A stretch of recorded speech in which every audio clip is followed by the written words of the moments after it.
माजी आमदार पंडित पाटील यांची राज्य सरकारवर सडकून टीका।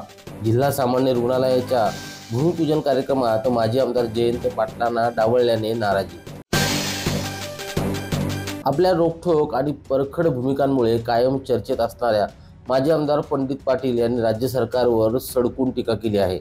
अलिबाग येथील सामान्य रुग्णालयाच्या नवीन इमारतीसाठी शेकापचे नेते आणि माजी आमदार जयंत पाटील यांनी आवाज उठवून लक्षवेधी सूचना मांडली। त्यानंतर सार्वजनिक बांधकाम मंत्र्यांनी जयंत पाटील यांना नूतनीकरणाचा शब्द दिला, परंतु आता भूमिपूजन कार्यक्रमात जयंत पाटील यांना डावलले गेले अशी नाराजी पंडित पाटील यांनी व्यक्त केली आहे। जिल्ह्यात जणू केवळ उद्घाटनांची स्पर्धा लागली आहे।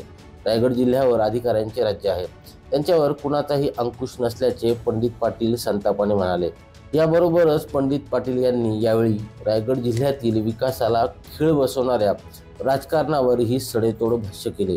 रायगड जिल्ह्याचे रखडलेले पालकमंत्री पद, विकास निधीचा अभाव, फसलेल्या जलजीवन मिशनच्या नळ पाणी पुरवठा योजना, ठेकेदारांची प्रलंबित बिलं, रायगड जिल्हा सामान्य रुग्णालय भूमिपूजन कार्यक्रमात खासदार आणि माजी आमदारांना डावलले असल्याने माजी आमदार पंडित पाटील यांनी तीव्र शब्दात नाराजी व्यक्त केली आहे। आमचा डांगी कुडूस डांगी रस्ता हा वाजत गाजत त्याचं उद्घाटन झालंय। राजू पिचिका या कन्स्ट्रक्शननी काम घेतले, ते पण अर्धवट आहे। वडवली ताडवागळे ग्रामपंचायतीमध्ये अर्धवट काम आहे, पण आज त्याच्यामुळे लोक त्रस्त झालेली आहेत। तर माझी अधिकाऱ्यांना मागणी आहे की आमदार बदलत असतात, सरकार बदलत असतात, पण नियम मात्र कायम असतात। तर त्याचं भान ठेवून तुम्ही काम करा। पालकमंत्री कोण होईल, कोणाला तिथे बसवायचा याच्या मागे न लागता जो संविधान आहे, जी घटना आहे त्याप्रमाणे तुम्ही त्याचा फॉलो करायचा आहे। त्या सत्ताधारी लोकांच्या मागे लागायचं नाही। रायगड जिल्ह्यामध्ये सगळ्यात महायुतीचे आमदार आहेत, जिल्हा नियोजन मंडळ सगळं त्यांच्या ताब्यात आहे, त्याच्यामुळे प्रश्न विचारणारे कोण नाही।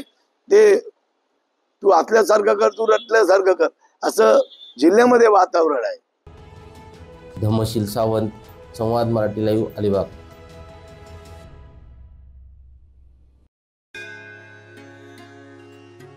श्री गणपती संस्थान महड, तालुका खालापूर, जिल्हा रायगड। श्री वरद विनायकाच्या भक्तांसाठी भक्त निवासाची सोय, स्वच्छता आणि 24 तास गरम पाणी, सीसीटीव्हीची नजर।